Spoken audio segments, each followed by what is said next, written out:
আউযু বিল্লাহি মিনাশ শাইতানির রাজিম। বিসমিল্লাহির রহমানির রহিম। সমকামিতা এটা যে কত বড় একটা জঘন্যতম কাজ এবং জঘন্যতম অপরাধ, এটা হাদিস কোরআন যারা পড়ে একমাত্র তারাই জানে। বাকি মানুষের এটা জানা বা বোঝার কোনো ক্ষমতাই নাই। কওমে লূত আল্লাহ তাআলা তাদেরকে এমন শাস্তি দিয়েছেন এই দুনিয়ার বুকেই, শুধু শাস্তিই না, তাদের ওই গোষ্ঠীকে সরাসরি মাটি উল্টিয়ে মাটির নিচে চাপা দিয়ে দিয়েছেন এই সমকামিতা অপরাধ করার কারণে। আল্লাহ তাআলার কাছে এটা এত জঘন্যতম অপরাধ, এত ঘৃণিত একটা অপরাধ। আর সেই কাজটাকেই কিছু ইহুদি নাসার বেত্তমিজ বদমাইশ ব্যক্তিরা প্রমোট করে। এই সমকামিতা যেন পৃথিবীতে আবার চালু হয়, সেই প্রচেষ্টাই চালিয়ে যাচ্ছে।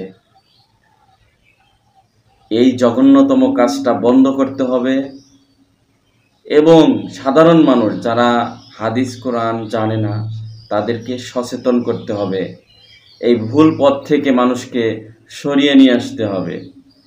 আমাদের বাংলাদেশে ঢাকা প্রাইড নামে একটি গ্রুপ এইটার প্রচারণা চালিয়ে যাচ্ছে। এদেরকে আইনের আওতায় নিয়ে আসতে হবে, এদের প্রচারণা বন্ধ করতে হবে।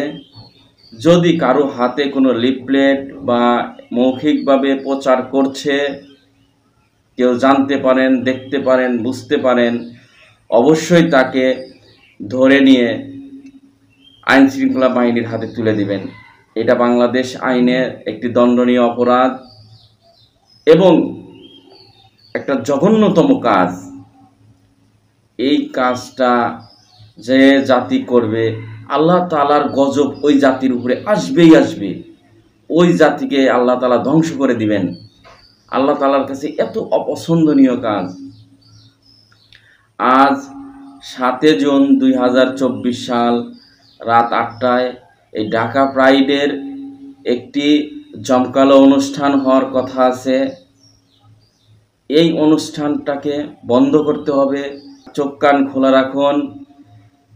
এই অনুষ্ঠানটা ওরা যেখানেই করবে সবাইকে ধরে নিয়ে আইন শৃঙ্খলা বাহিনীর হাতে তুলে দিবেন। সবাই সচেতন থাকুন, কোনোভাবেই যেন এই অনুষ্ঠান ওদের সফল কাম না হয়।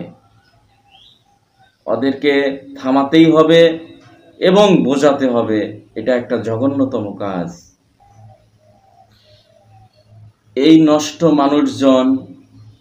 নষ্ট মানুষ কতিপয় কয়েকজন এই সমকামিতা কাজটা আমাদের বাংলাদেশের মধ্যে ছড়িয়ে দেওয়ার জন্য এতদিন অনলাইনে কাজ করত, অনলাইনে প্রচারণা চালাইতো।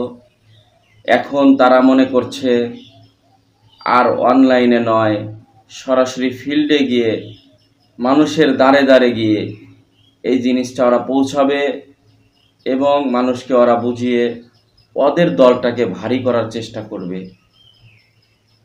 ওরা সিদ্ধান্ত নিয়েছে এখন থেকে ওরা ফিল্ডে কাজ করবে। এটা কোনোভাবেই করতে দেওয়া হবে না। ইমানদার মুমিন মুত্তাকিন ভাইরা সচেতন থাকুন, এদেরকে থামাতেই হবে। আর এটা যেহেতু বাংলাদেশের আইনে একটি দণ্ডনীয় অপরাধ, আমি আইন শৃঙ্খলা বাহিনী এবং গোয়েন্দা বাহিনীকে অনুরোধ করব আপনারাও এ ব্যাপারে একটু সচেতন হন, এদেরকে আইনের আওতায় নিয়ে আসেন। এইরকম একটা জঘন্য কাজ যেন এই বাংলার বুকে না হয়, আপনারা সেদিকে সচেষ্ট থাকুন। যেহেতু বাংলাদেশের আইনে সমকামিতা একটি জঘন্যতম অপরাধ, আইনত দণ্ডনীয় অপরাধ, আমি আশা করি বাংলাদেশের আইন শৃঙ্খলা বাহিনী, গোয়েন্দা বাহিনী চোখ কান খোলা রাখবে এবং এদেরকে আইনের আওতায় নিয়ে আসবে ইনশাআল্লাহ। আশা করছি এবং আমি অনুরোধও করছি আপনারা এদেরকে আইনের আওতায় নিয়ে আসুন। এরকম একটা জঘন্য কাজ করতে দেওয়া হবে না, কারণ এই কাজ করার পরিণতি খুবই ভয়াবহ। আল্লাহ তাআলার আযাব গজব আসবেই আসবে, এটা অস্বীকার করার কোনো রাস্তা নাই।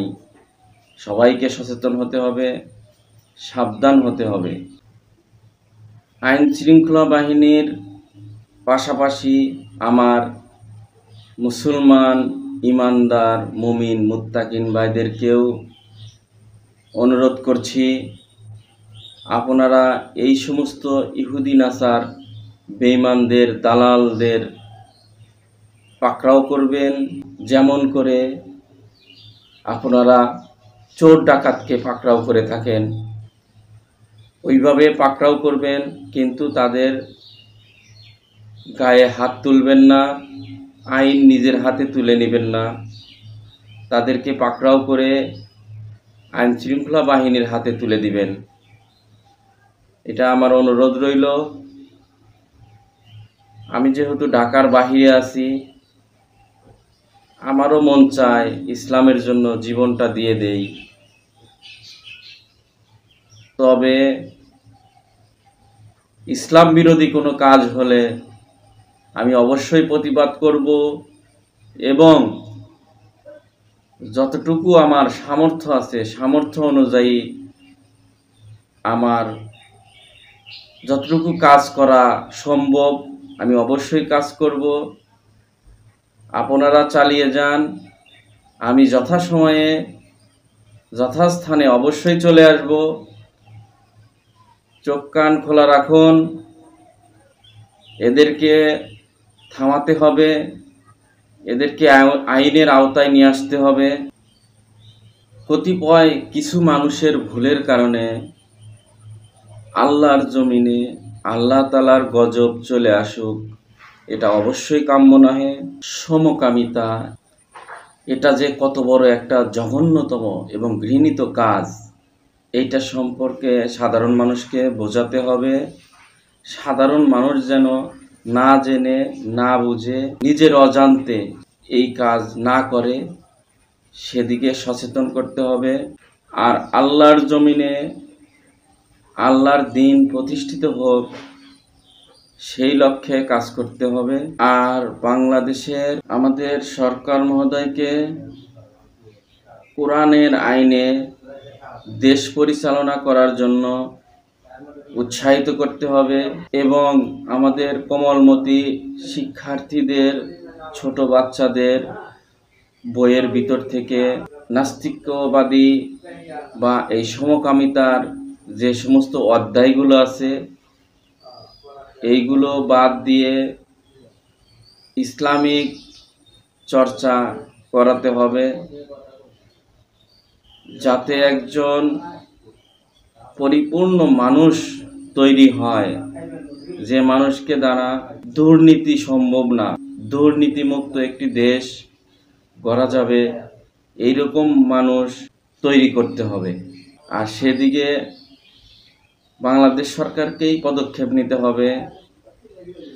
আর এটা একমাত্র কোরআনের আইনেই সম্ভব, মানুষ রচিত কোনো আইনে ভালো মানুষ তৈরি করা সম্ভব নয়। এটা সবাইকে বুঝতে হবে এবং মানতে হবে। নারায়ে তাকবীর, আল্লাহু আকবার।